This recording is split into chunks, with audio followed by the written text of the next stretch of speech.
Munro and Associates digs really deep in its latest Model 3 assessment, and we have a UK resident doing his best to win a Darwin Award. This is Tesla Tidbits episode number 397 for April 30th, 2018. We're starting with Motor Trend, which has their take on an hour-and-a-half long video posted by now familiar Michigan-based teardown specialists, Munro and Associates.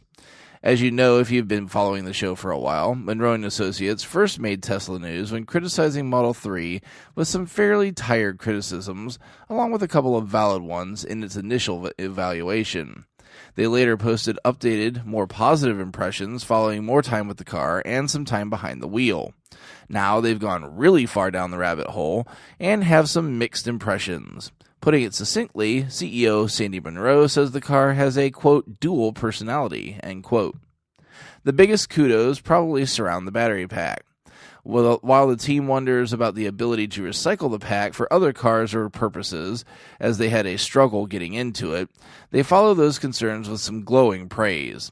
When discussing the voltage variance among the cells, a topic, by the way, that was brought up by some FUD-spewing critics before, Munro says that the voltage difference was 0.2 millivolts, which is, quote, staggeringly close, end quote, and, quote, far beyond what anybody else can do, end quote.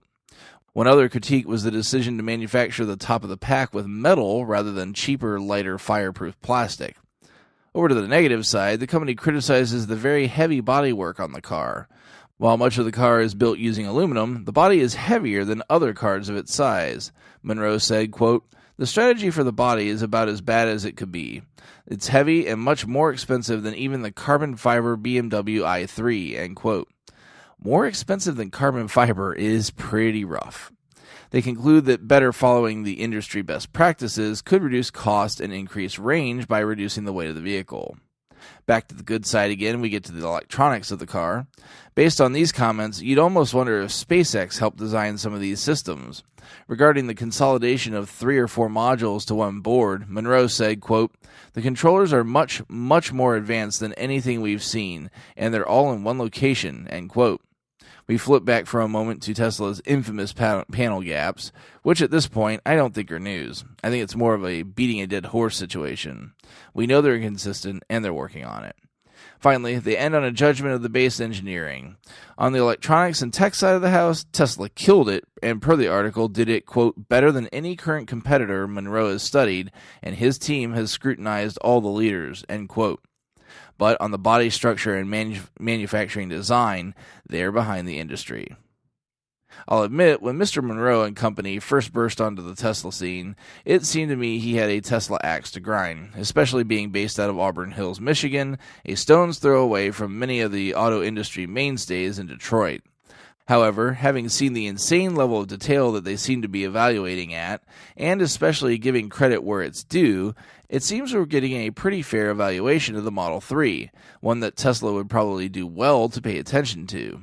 Speaking of which, Tesla certainly saw the article and had a response for the critiques leveled at the company. Firstly, they noted the age of the car that was torn down, which was a 2017 build. Quote, "The primary car evaluated by Munro was built in 2017. We have significantly refined our production processes since then, and while there's always room for improvement, our data already shows that Model 3 quality is rapidly getting better," end quote. On the never-ending panel gap commentary, they said, quote, "Since we began shipping Model 3 last year, we have been very focused on refining and tuning both part and body manufacturing processes. The result being that the standard deviation of all gaps and offsets across the entire car has improved, on average, by nearly 40%, with particular gap improvements visible in the area of the trunk, rear lamps, and rear quarter panel. Today, Model 3 panel gaps are competitive with Audi, BMW, and Mercedes models, but in the spirit of relentless improvement, we are working to make them even tighter," end quote. Lastly, they had a bit to say about the body weight of the car, and their response is the first thing that actually I thought about when that topic came up. Quote, the U.S. government found Model S and Model X to have the lowest probability of injury of any cars it has ever tested, and Model 3 was designed with the same commitment to safety. While there's always room for refinement of cost and mass, which we are already improving, electric cars have unique safety requirements to prevent intrusion into the battery, and Model 3 was also designed to meet the latest small overlap front crash requirements that other reference vehicles may not have. We stand behind our physical crash testing and our computer simulations of it, which have been remarkably accurate, and the safety that they demonstrate. The safety of our customers is more important than any other metric, end quote. I have not had time to watch the full 90-minute YouTube video of this, so there may be more tidbits waiting in that full video, which of course I have in the description of the show. If you've got time to kill, give it a watch and let me know your thoughts.